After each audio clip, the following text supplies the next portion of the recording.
ọba Dapọ Abiọdun tí wọ́n jẹ́ gómìnà ìpínlẹ̀ Ògùn. Mo ń fẹ́ àsìkò yìí bẹ̀ wọ́n, mo rọ̀ wọ́n kí wọ́n jẹ́ kí àwọn olùdìbò kí wọ́n lọ sí orí pápá láti lọ yan ẹni tí ó wù wọ́n lọ́kàn, kí wọ́n má select, kí wọ́n má yàn fún àwọn ènìyàn, kí wọ́n jẹ́ kí àwọn èèyàn elect ẹni tí ó bá wù wọ́n ni.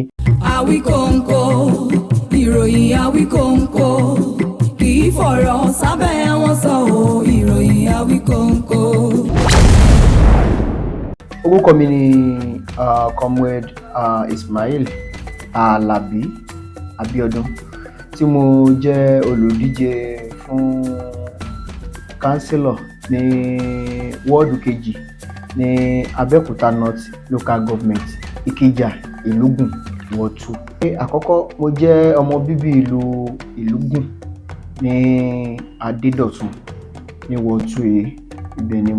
Ibẹ̀ náà bí mi sí tí mo ti lọ ilé ẹ̀kọ́ alákọ̀ọ́bẹ̀rẹ̀ àti iléèwé gíga. Mo mọ ohun tí àwọn èèyàn mi tí wọ́n dojú kọ gẹ́gẹ́ bí wípé ibẹ̀ ni wọ́n bí mi sí tí wọ́n forí mi sọlẹ̀ sí.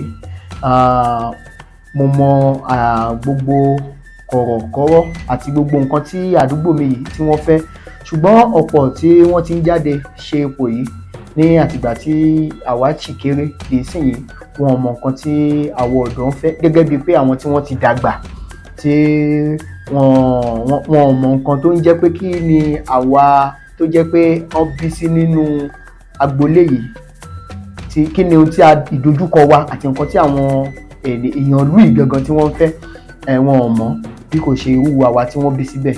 So irú eléyìí ni ó jẹ́ kí n fẹ́ jáde pé gẹ́gẹ́ bí ẹni tán bí sílùú yìí, tèmi náà tí mo tún ti wá jáde, tí mo tún ti lọ kọ́ ọgbọ́n àti ìmọ̀ sí láti bí exposure tí mo ti ní, mo rò pé tí n bá tún mú wá sí ìlú wa yìí fún ọ̀pọ̀ ọ̀dọ́ bí ẹgbẹ́ mi, ó máa jẹ́ kí ìdàgbàsókè kó bá Ìkẹjà Ìlúgùn Ward 2 yìí àti Abẹ́òkúta North ní àpapọ̀.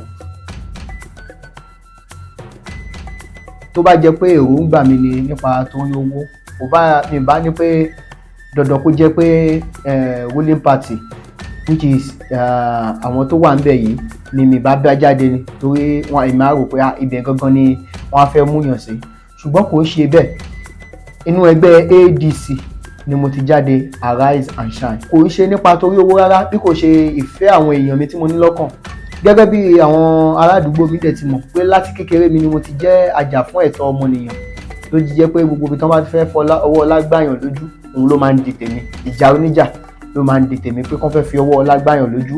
Mi ì fẹ́ mọ bí ènìyàn yẹn ṣe tó nípò àbí nílùú. Tó bá ti jẹ́ pé èèyàn ó fẹ́ rẹ́yàn jẹ ni, máa dúró fún ẹni tó fẹ́ yàn jẹ yẹn. So láti kékeré mi lèmi ti ń ṣe èyí.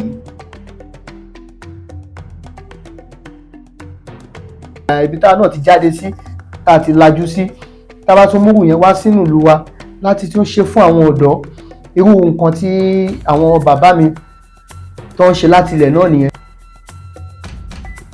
Ọ̀pọ̀ èèyàn náà ti sọ irú nǹkan báyìí fún mi náà pé wọ́n máa kọ́ ni lọ́jọ́ kó kíní kan, ṣùgbọ́n mo ní ìgbàgbọ́ wípé tó bá jẹ́ pé tolódùmarè ni, tolódùmarè náà ló máa ṣe. Tó bá jẹ́ pé Elédùmarè ló fẹ́ fi mí sí ipò yìí, torí Olódùmarè ló máa ń fẹ́ dá sípò. Àkọ́kọ́ náà mo fẹ́ kí gbogbo ènìyàn mọ̀ pé òṣèlú tí mo wá ṣe kò ń ṣe òṣèlú do or die. Tó bá win, màá máa lọ lé mi ni, kò ṣe pé béèyàn kan ló pè mí àbí nǹkan kan. tó tí n bá dẹ̀ wọlé náà máa gbà pé Olódùmarè ló yàn mí sí ipò yìí. Tó bá lọ lu agbára náà gẹ́gẹ́ bí wọ́n ṣe ń sọ pé wọ́n máa lo agbára lé mi lórí, tí wọ́n bá ṣe lóòótọ́ náà ẹni tí wọ́n lo agbára tó fi gbà á fún conscience ẹ̀rí ọkàn òun náà máa jẹ́ òun náà pé òun ò wọlé o, ẹni yìí wọ́n gba kinní ẹ̀ fún òun ni.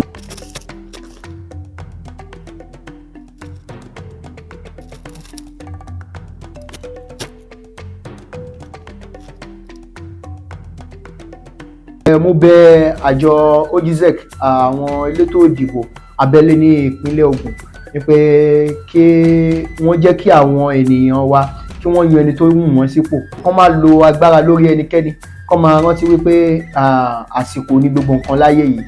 So ẹni tí wọ́n bá yan ẹni tí ó wù tí wọ́n lo agbára fún, ó ṣeé ṣe kí ìlú yẹn kó má ní ìtẹ̀síwájú. Ẹ jẹ́ ká ṣe bó ti tọ́, kí á dẹ̀ ṣe bí òfin ṣe là kalẹ̀ fún wa. Olódùmarè á gbà fún gbogbo wa o. Bákan náà mo tún fi àsìkò yìí bẹ̀ ọmọọba Dapọ Abiọdun tí wọ́n jẹ́ gómìnà ìpínlẹ̀ Ògùn. Mo ń fi àsìkò yìí bẹ̀ wọ́n, mo rọ̀ wọ́n kí wọ́n jẹ́ kí àwọn olùdìbò kí wọ́n lọ sí orí pápá láti lọ yan ẹni tí ó wù wọ́n lọ́kàn, kí wọ́n má select, kí wọ́n má yàn fún àwọn ènìyàn, kí wọ́n jẹ́ kí àwọn èèyàn elect ẹni tí ó bá wù wọ́n ni. Mo fi àsìkò yìí bẹ̀ ọmọọba Dapọ Abiọdun láti fún gbogbo ènìyàn láǹfààní láti ṣe ẹ̀tọ́ ẹ̀ lábẹ́ òfin, kí wọ́n má yàn lé ẹnì kankan lọ́wọ́, kí wọ́n jẹ́ kí àwọn aráàlú kí wọ́n yan ẹni tán bá fẹ́. Àwíkóńkó fún ìpínlẹ̀kè òtítọ́ àti àwíjàre ẹ tẹ̀lé wa lórí YouTube, Facebook, Instagram, Twitter àti TikTok pẹ̀lú www.awikonko.com.ng.